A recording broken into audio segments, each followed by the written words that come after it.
Hello. Today we're going to continue reading in 1 Samuel, starting with chapter 21.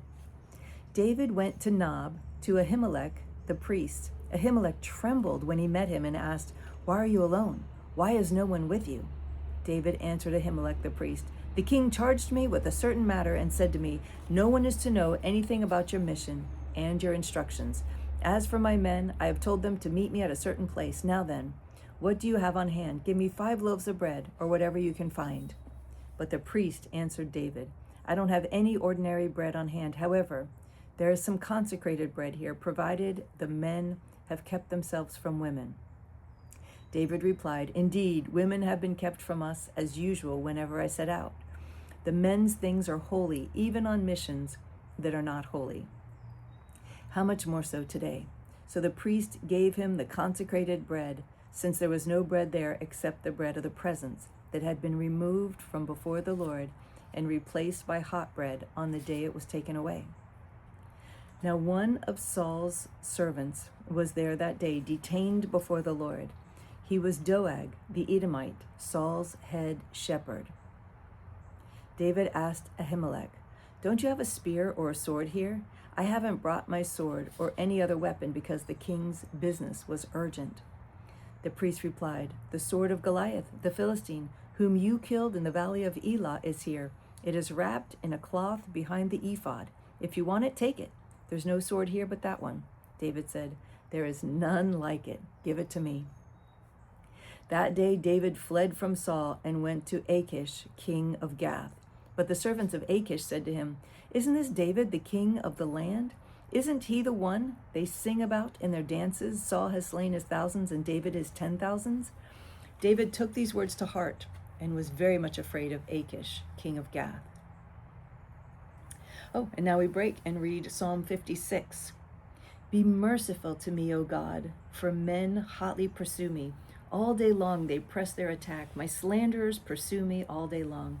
Many are attacking me in their pride. When I'm afraid, I will trust in you. In God, whose word I praise. In God I trust. I will not be afraid.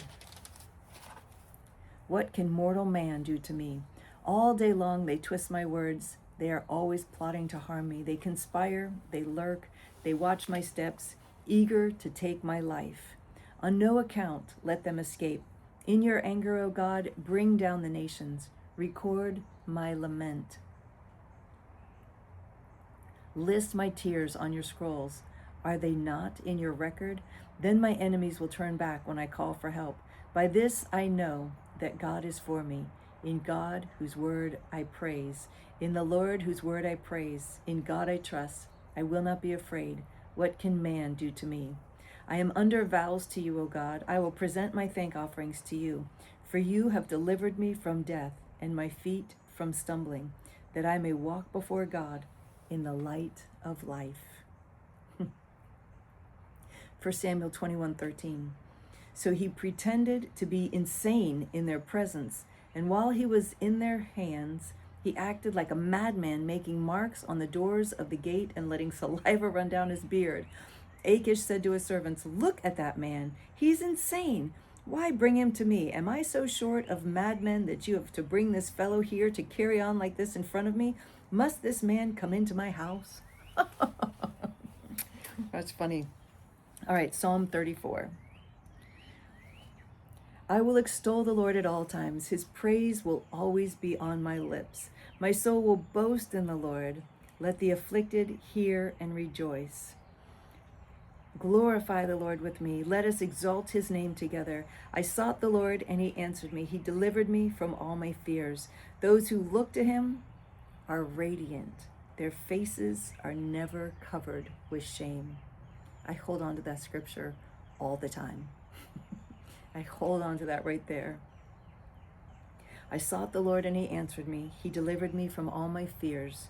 Those who look to him are radiant. Their faces are never covered with shame. So good. "This poor man called, and the Lord heard him. He saved him out of all of his troubles. The angel of the Lord encamps around those who fear him, and he delivers them. Taste and see that the Lord is good. Blessed is the man who takes refuge in him. Fear the Lord, you his saints, for those who fear him lack nothing. The lions may grow weak and hungry, but those who seek the Lord lack no good thing. Come, my children, listen to me. I will teach you the fear of the Lord. Whoever of you loves life and desires to see many good days, keep your tongue from evil and your lips from speaking lies. Turn from evil and do good. Seek peace and pursue it. The eyes of the Lord are on the righteous, and his ears are attentive to their cry. The face of the Lord is against those who do evil, to cut off the memory of them from the earth. The righteous cry out, and the Lord hears them. He delivers them from all their troubles. The Lord is close to the brokenhearted and saves those who are crushed in spirit. A righteous man may have many troubles, but the Lord delivers him from them all. He protects all his bones. Not one of them will be broken. Evil will slay the wicked. The foes of the righteous will be condemned.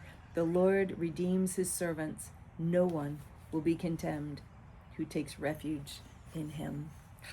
That's a good psalm. Psalm 34. 1 Samuel 22. David left Gath and escaped to the cave of Adullam. When his brothers and his father's household heard about it, they went down to him there. All those who were in distress or in debt or discontented gathered around him, and he became their leader. About 400 men were with him.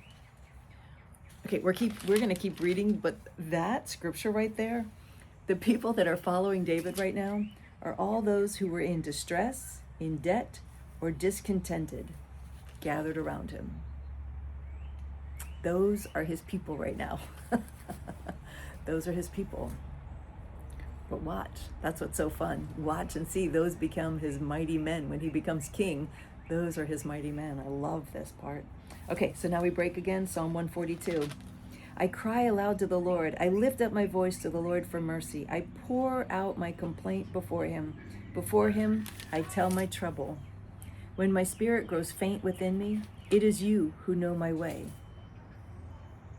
In the path where I walk, men have hidden a snare for me. Look to my right and see, no one is concerned for me. I have no refuge, no one cares for my life. I cry to you, O Lord. I say, you are my refuge, my portion in the land of the living. Listen to my cry, for I am in desperate need. Rescue me from those who pursue me, for they are too strong for me. Set me free from my prison, that I may praise your name. Then the righteous will gather around me because of your goodness to me. Oh, now we jump over to 1 Chronicles 12:8. Some Gadites defected to David at his stronghold in the desert. They were brave warriors, ready for battle, and able to handle the shield and spear.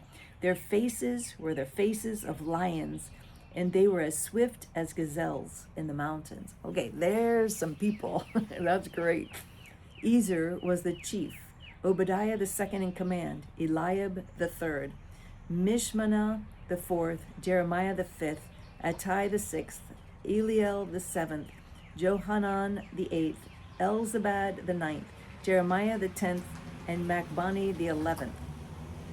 These Gadites were army commanders. The least was a match for 100, and the greatest for 1,000. It was they who crossed the Jordan in the first month when it was overflowing all the banks, and they put to flight everyone living in the valleys, to the east and to the west. Other Benjamites and some men from Judah also came to David in his stronghold. David went out to meet them and said to them, if you have come to me in peace to help me, I am ready to have you unite with me. But if you have come to betray me to my enemies, when my hands are free from violence, may the God of our fathers see it and judge you. Then the Spirit came upon Amasai, chief of the 30, and he said, we are yours, O David.